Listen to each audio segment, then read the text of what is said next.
What's up, you guys? It's Steve here, and man, President Joe Biden is feeling the pressure from progressive Democrats to get something done in Congress. They're saying pass legislation, pass stimulus packages, pass stimulus checks, executive actions, executive orders, just to get something done.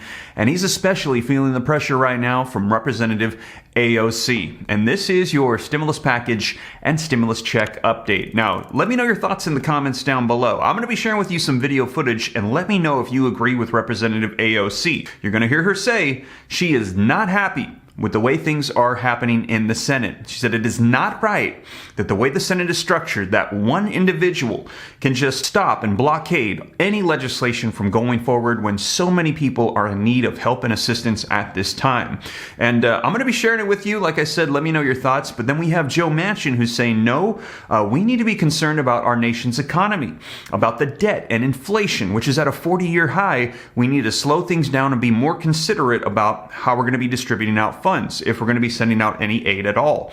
Now, let me know your thoughts, because these two are both Democrats, but with polar opposite opinions on things right now. As you know, AOC in the House of Representatives is a far-left progressive with very liberal perspectives. And then we have Senator Joe Manchin in the Senate, who is a moderate conservative Democrat. So he's a Democrat, but some of his viewpoints kind of align more with Republicans. As you know, like I said, he's saying stop the debt, stop the inflation, stop checks if we have to, stop provisions. We need to be concerned about our economy. Now, AOC, let's take a trip down memory lane here. As you'll recall, she has been one of the key people calling for more stimulus provisions, stimulus checks. Take a look at this. She actually was very upset with President Joe Biden back in January of 2021 when he said $1,400 stimulus checks. And she said, hey, we ran those Georgia Senate runoff elections on a campaign that was based on $2,000 stimulus checks. $1,400, $2,000, the stimulus check debate explained. Joe Biden wanted to add $1,400 to the second round of checks. That was $600 for a total of $2,000. And AOC said, no, we said $2,000 to the American people. We need to do it. She also was one of the ones that said monthly stimulus checks need to come out. Monthly stimulus checks till the end of the pandemic. Well, AOC said she's game, and we saw that there is no question that these payments have helped keep families above water. And we saw data come out saying that out of all the provisions that were provided during the pandemic, stimulus checks was the number one that helped keep families out of poverty. And she said, we need to do this on a monthly basis till we get out of this pandemic. Now, in addition to that, she was also not happy with President Joe Biden and Democratic members of Congress when unemployment benefits came to an end. The PUA, PEUC, and the $300 per week FPUC boost, those federal unemployment benefits, she said, hey, they ended. We need to extend them. Got no support, so she drafted her own bill. As you can see right here, Representative AOC introduces a bill to extend pandemic unemployment insurance. Got no support, but took it upon herself to draft up her own bill for those federal benefits. And now she is skeptical of Senator Joe Manchin and getting done with Build Back Better or any new phases of stimulus or stimulus provisions. Take a look, and man, if looks could kill. AOC is skeptical of a Democratic holdout who says he's ready to cut a deal for Biden's economic agenda. And she says, another week, another Manchin.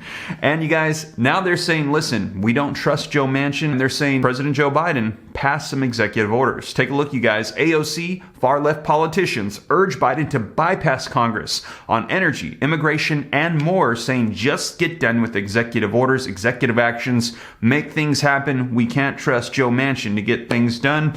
And you can see President Biden's picture here. He's just like, I don't know. You know, I've ran my campaign based on I want to do bipartisanship, bring Republicans and Democrats together and unify everybody. And they're saying you can't even unify your own party. And if you don't get something done, midterm elections are happening this year, and you're going to lose all of your power in the House and in the Senate.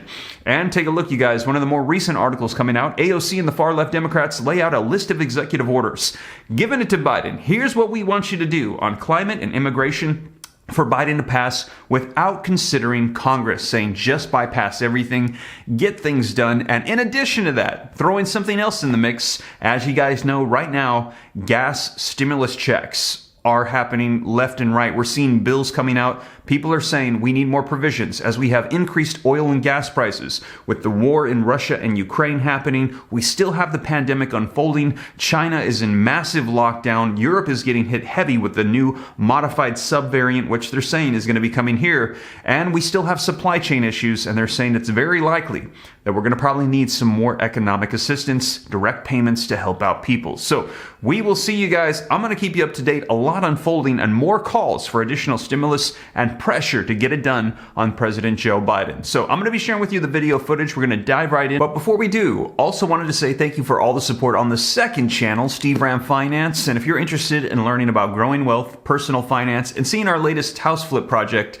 consider joining that channel as well. I will pin a comment down below. You can click the link, go subscribe, turn on notifications, keep an eye out for more content on that channel. And also, don't forget to smash that like button for the YouTube algorithm. If you appreciate the updates, helps me out a ton, just takes a second. Thank you so much. I appreciate it. Also, leave your comments, share this out if you think it's going to help out other people. And if this is your first time here, don't forget to hit that subscribe button and turn on that notification bell to stay up to date. Totally free. I'll let you know everything that's unfolding right now. And if you got any specific questions for me, I'm easy to get a hold of directly. All you got to do is hop onto Instagram and shoot me a DM. My profile is @SteveRam3. But with that being said, you guys, let's go ahead and take a look at this video footage and let me know your thoughts on what AOC has to say. As she says, the way the Senate is structured, the way things are happening, it's not right. And things need to change. People need assistance. Let's go ahead and take a look. I'm depressed listening to your question because a lot of this is just, it's stuck in the Senate, but for reasons that are so profoundly anti-democratic.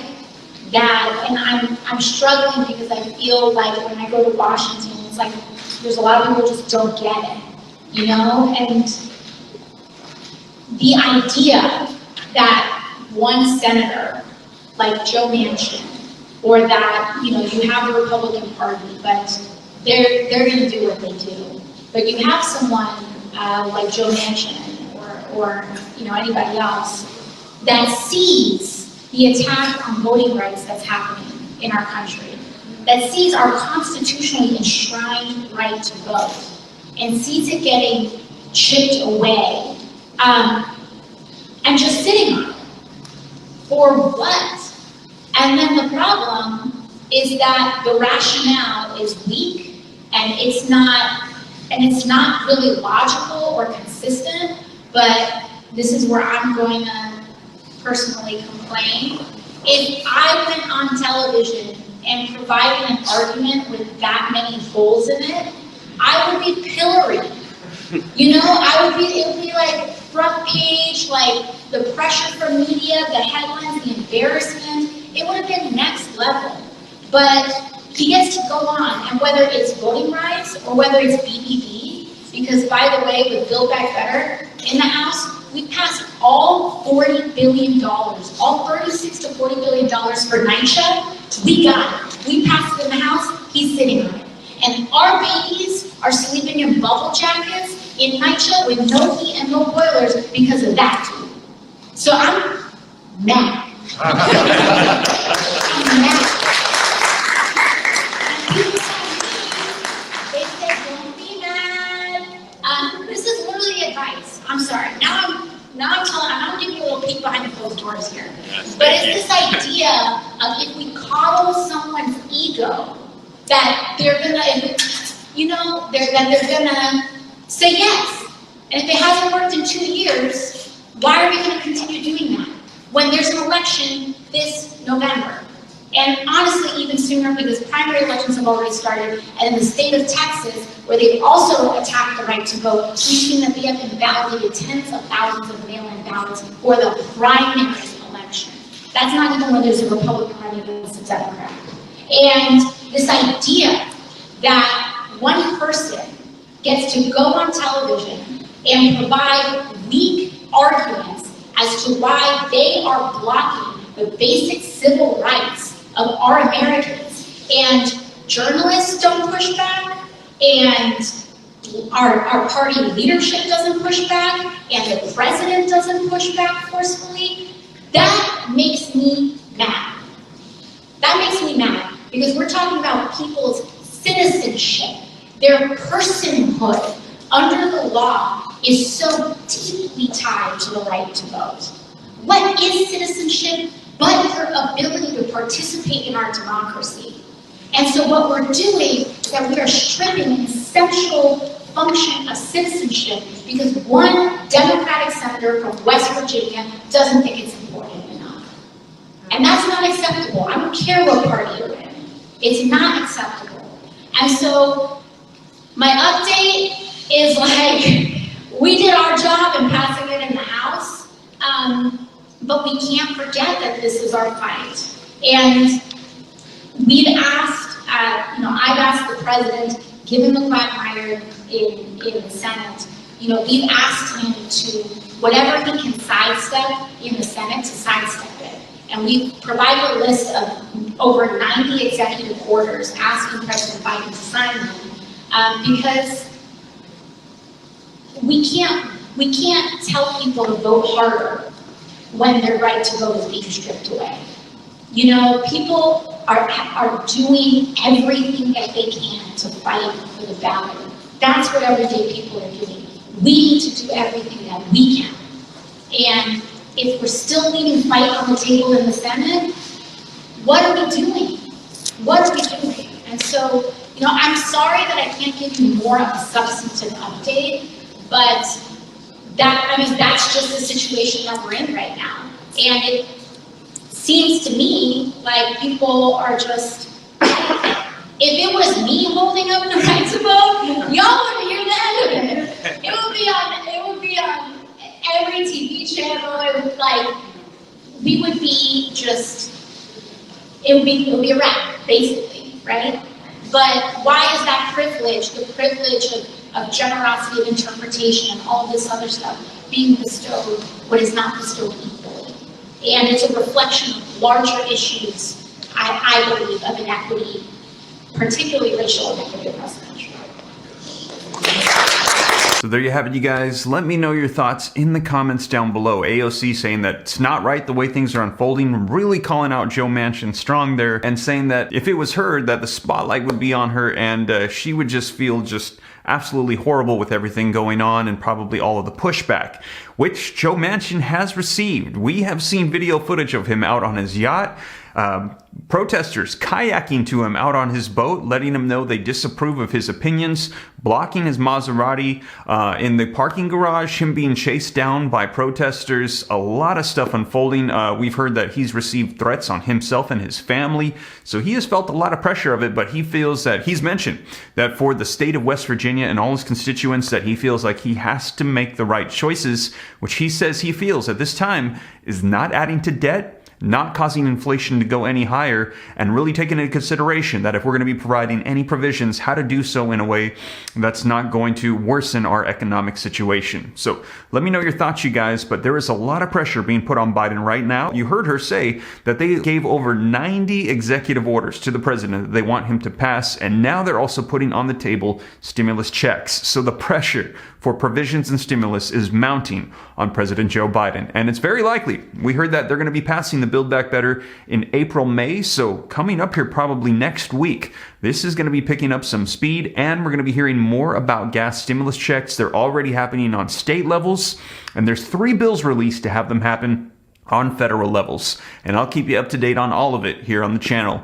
And as always, you guys, thank you so much for joining me. If you made it this far and you haven't already, don't forget, take a quick second, smash that like button. If you appreciate the updates, just takes a second, helps me out a ton. Thank you so much.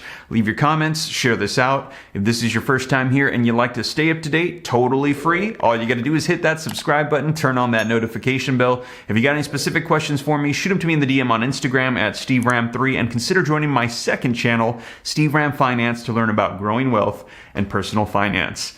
But with that being said, you guys, thank you so much for joining me once again, and I'll catch you in the next one. Take care. God bless. This is Steve.